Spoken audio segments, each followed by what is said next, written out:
Recently, about 40 family members joined the Family Education Committee for an online interview with Ross Chapin, a seasoned investor and Joshua Green Corp Board of Director. Ross provided amazing insight as he talked about a plethora of topics related to investing and leadership. If you are not on that call, please reach out to myself or a committee member and we can provide you with a link to the event.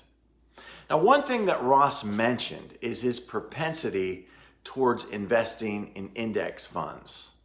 Caleb Tannehill, family education member and family council chair, later suggested that we take a closer look at index funds, explaining their purpose and their benefits. Now, one disclaimer before we dig in. Neither Ross, the Family Education Committee, or myself are offering any advice about investment. The point of this Growing Greener learning moment is to educate, not advise. Okay, let's get started. We'll start with the basics. An index fund is a type of mutual fund whose holdings match or track a particular market index.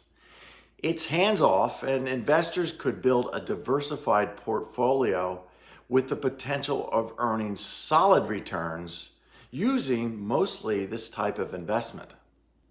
That's because index funds don't try to beat the market or earn higher returns compared with market averages. Instead, these funds try to be the market, buying stocks of every firm listed on an index to mirror the performance of the index as a whole.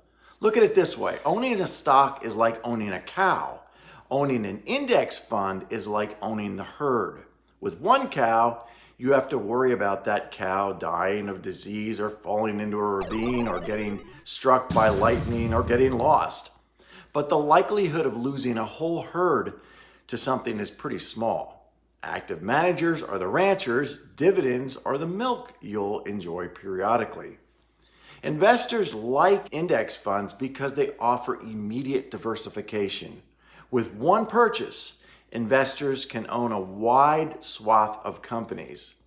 In next week's Growing Greener Learning Moment, we'll point out some key things that are helpful to know about index funds, and we'll dig a bit deeper into the weeds.